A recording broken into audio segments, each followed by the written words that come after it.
Times when you're going through something that's really toxic and you know the shame, the guilt, the like people saw me as this strong, I can do anything, I'm everything type of woman. So I couldn't allow them to know that I was going through something that had me completely broken.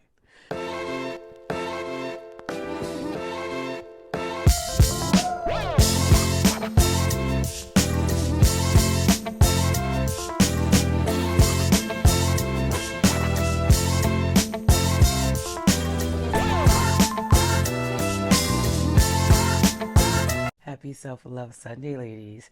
I hope that you're doing well. I hope that your journeys are going well. So, today I want to talk to you about something that just happened to me this past week.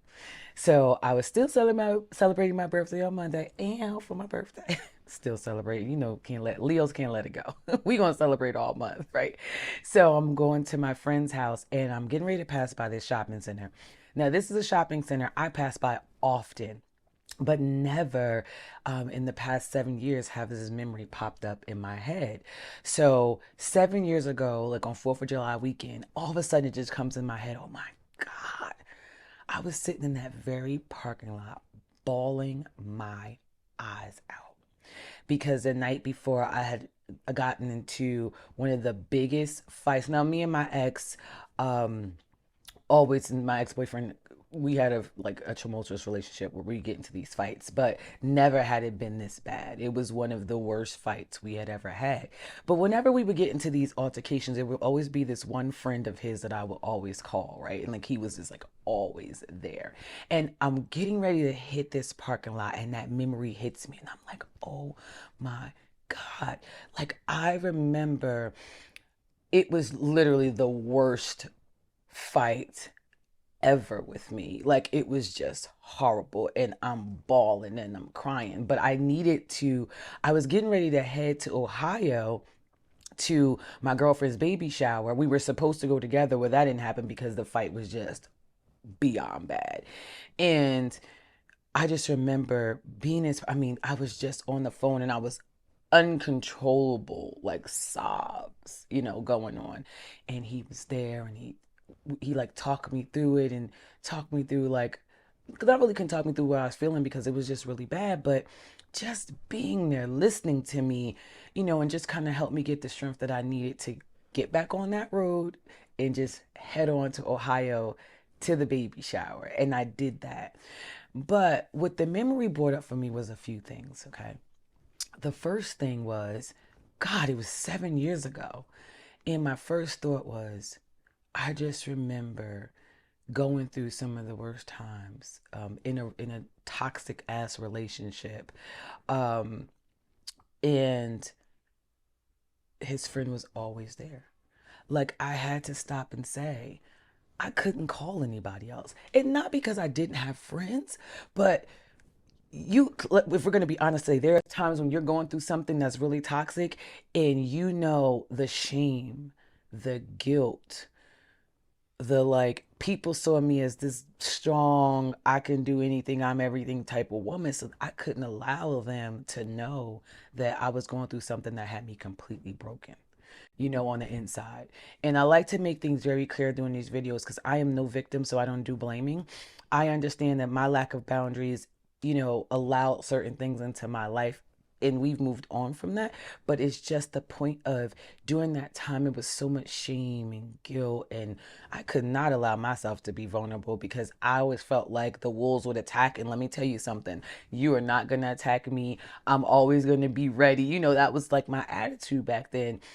And I just couldn't let people know like this was happening to me in this relationship. So I just remember like I would always be crying and I would always be calling him and he would always pick up the phone. And it prompted something in me to send him a message to really say thank you. And I'm telling you, when I was doing it at the time, all I was remembering was the memory and the fact that it was like in my spirit, I knew I needed to reach out to him to say thank you because you were the only one that could have been there for me. And every single time you talked me off the ledge and you listened to me and you just helped me pull through and you always wanted the best for me. You know what I mean? Like, he didn't have to do that. And I always tell people all the time, we take for granted a lot of times what people do in our lives, but everybody has issues. Everybody has problems. Everybody has their own things that they need to get through. So if someone's taking their time out, to be there for you in the worst times of their life, sometimes you have to stop and say thank you. A lot of times we wait to give people their flowers when they're gone, or sometimes, we're gone and it's too late. So I just really felt compelled to reach out to him and just say thank you. Like, I think that's so important to do. And a lot of times we think these memories come up and it's just coincidental. I'm here to tell you it's not coincidental. A lot of times, especially like for me, I told you last week, we were talking about the fact that when my birthday comes up, I'm always evaluating where I'm going, what's next for me, what am I doing? Because I have healed a lot of pain in my life. But there's sometimes when you heal things, but there's still little trickles of that you still need to heal. And I didn't even realize that. I always give my spiritual advisor, that's my professional, but my heart center, Sonya, I always give her credit for having these discussions with me, because she was the one that helped me really understand that moment was a part of my healing too, because that has been something that hadn't come up. I mean, I hadn't thought about that in years, like, honestly, like, it just came up, and it wasn't out of nowhere.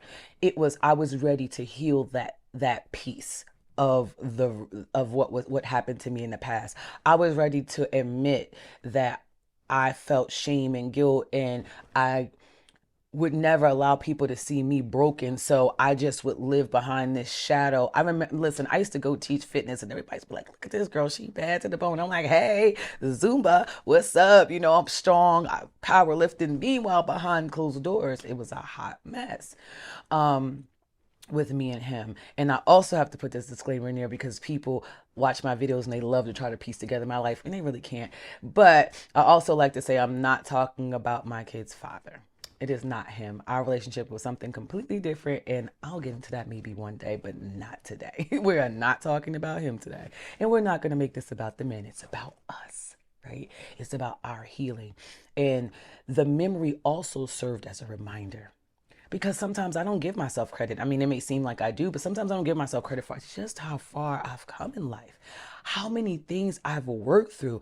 Man, listen, I've gotten through domestic violence. I've gotten through grief, losing my son, losing somebody who I truly, loved to death last year.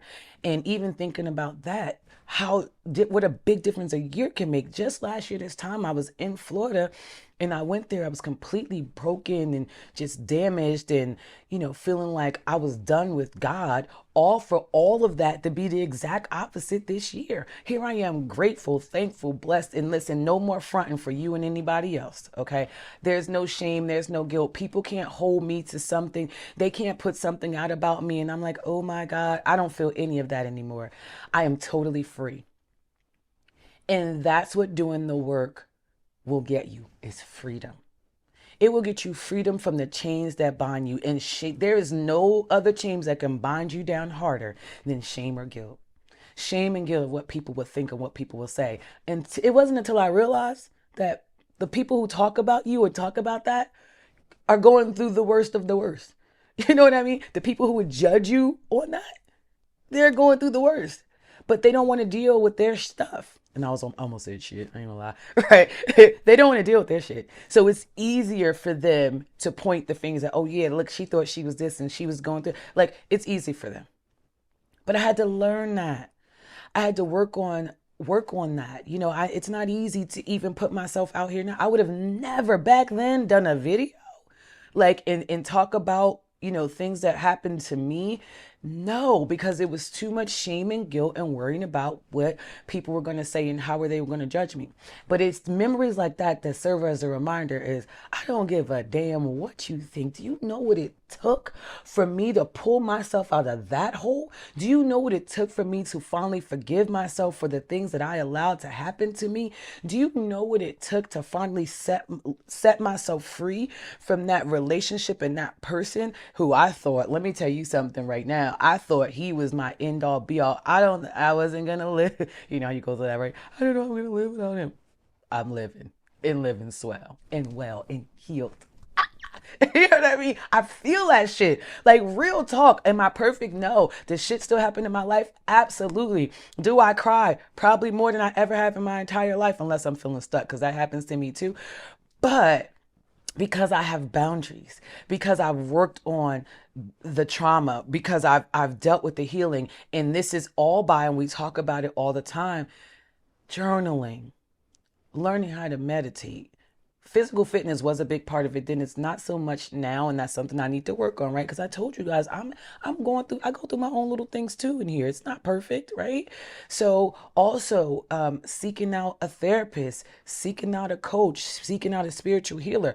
It took all of those things, and it took me willing. It took me wanting. It took me saying, let me tell you something. I am never going to be that again. I'm never going to be in that place again. I'm never going to allow anyone to do those things. And I stand by that. Let me tell you, I'm thinking about something that's happening with me even right now. The thing that drives me crazy about people, and I'm going to say it a lot of times, men, right, is the I'm sorry is just lip service, right? I'm going to tell you something, ladies, that I strongly live by, and I'm affirm with it. The best apology is change behavior. When I apologized to myself and I forgave myself for what I allowed to happen in my life, the thing that I said was, I'm not going to give myself lip service. I'm going to actually change my behaviors. And it took a lot of work. It took a lot of isolation, being by myself, really reading and focusing and just saying, like, listen, by any means righteous necessary, whatever it takes for me not to sit in that hole again, I'm not doing it. You have to understand the best apology is change paper. So many people are just so willing to give lip service. And I'm going to tell you, when you start to grow and work on your healings and set boundaries, you're not going to allow people to give you lip service because you're no longer going to give you lip service. I no longer give myself lip service. When I work through something and I apologize to myself, my lower level self, right? Because when I reach a higher level, when I apologize, I change the behavior. I don't keep allowing it. And even that takes work. And is there times when I may backslide? Back then, probably more than I ever would now. But it again, because I continue to work on myself, I don't get in a place where I'm like, I'm good, everything's fine, because I understand that life's a journey. Every level has new devils, is what they call them, right? And I don't look at devil as a physical thing. I'm talking about energies. I'm talking about people. I'm talking about things, because life continues to happen. So every level, it's bigger and bigger and bigger and bigger. And that's why you got to continue to work on yourself. That's why you got to continue your healing. That's why when those memories come up, they come up to serve you, to remind you, hey, listen, I've come far. I may not be where I want to be, but damn it, I've come far.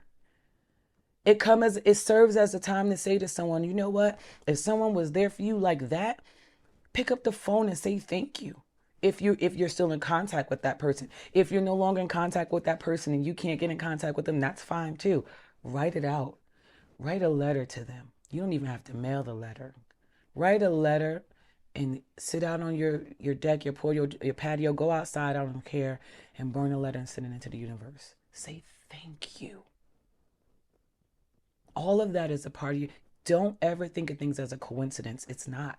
More often than not, it's serving you in some way, and it's serving as a reminder to check yourself before you wreck yourself. Because we always are complaining about what we don't have and where we're not. But when you look back and that memory hits you, say, look how far I've come.